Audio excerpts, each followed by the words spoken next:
Welcome back to the channel, guys. Today we're going to be going over a tool that has saved me countless hours of work in brass prep, being that at probably what most of us reloaders dislike doing the most, and that be case trimming. This is the world's finest trimmer, Model 2 by Little Crow Gunworks. What makes it the Model 2 is this one actually utilizes replaceable bushings here in the end. You can see there, I have the one for 223 in it currently. There's one for 30-06. The Model 1, you had to buy a whole nother trimmer unit for each caliber you wanted to load. The Model 2 is designed such that you can just swap out those bushings utilizing this little wooden dowel that they provide with the unit here. Little Crow Gunworks also offers it. It comes standard with this steel end mill right here. I have it in the carbide end mill box. I opted to purchase the carbide end mill for it. It makes cutting a little bit easier, and obviously it lasts a bit longer. Basically how this trimmer works, and I'll use the 30-06 bushing here with the 30-06 case just for reference, is when you insert the piece of brass in, first of all, the brass needs to be pre-sized, especially if you're doing a specific shoulder bump before doing that. When you insert the piece of brass, the inside of this bushing is cut specifically to match the shoulder angle of the case you're going to be trimming. When you stick that in, you can see there, it's a nice tight fit, there's no slop. This end will be exposed to, let's see if I can get it on camera here. Nope, it's not going to focus.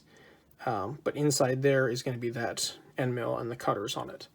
So basically, as you insert this in, whatever's over your specified length gets trimmed off. In order to adjust this unit, there are 2 set screws, one on each side here, which allow you to slide the end mill in and out. I found the easiest way to get the actual cutting depth set specifically how you want it is to loosen the set screws, put in like a previously done case. Obviously 30-06 won't go into 223. There we go.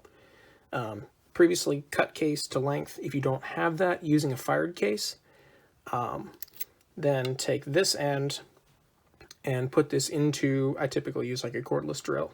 Thread this into here until the chuck actually is tied up against the back of the actual trim body here. At that point, make a cut. I typically cut a little too much the first time and then actually use a feeler gauge in here. Say I need to bump it out 2.5 thousandths. Get my feeler gauge for 2.5 thousandths, place that in between the back of this trimming body here and the actual face on the chuck of the drill. It gets it pretty accurate. I know a lot of guys complain about not being able to get the trim depth set accurately with these. In order to do that, you need 2 things. You need an accurate shoulder bump, because this cuts the length based on the shoulder position of the case, and you need some way to precisely create a gap on this back end to adjust this. Obviously there's going to be other ways to do it. That's just what works for me. Now for a little demonstration, let's go trim some brass. Okay, to begin the process, take this, chuck it up in your drill, like so. And when I mentioned setting it up against the collet, or not against the collet, against the chuck earlier, I meant right in there. Chuck it in our drill. I typically run this in speed 2 and run almost full RPMs. This little bit I built here, that's a sheet of Lexan on top just to shield me from the chips, because it does fling chips out radially as you cut. Begin by grabbing a piece of brass. In my case, I'll grab a couple pieces. Take our brass, fire up the drill.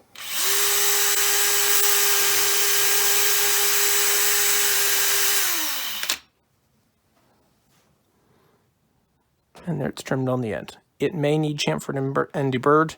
Some guys prefer to do that, some don't. I do. Chuck that one to the side.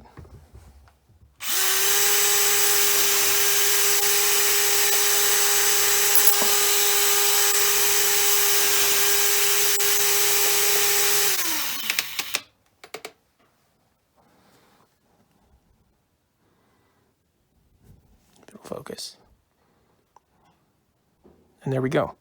The little edges were just some of the chips and stuff. It is a reasonably clean cut. It just needs chamfered and deburred now. there you have it. This little tool makes brass prep much easier.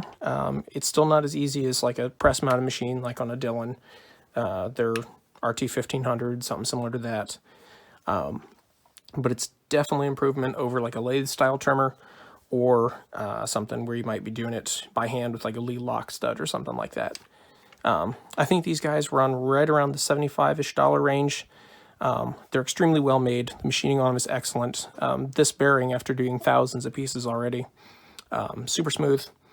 Like I said, you can change between calibers just by taking out the end mill and then just tapping out this bushing.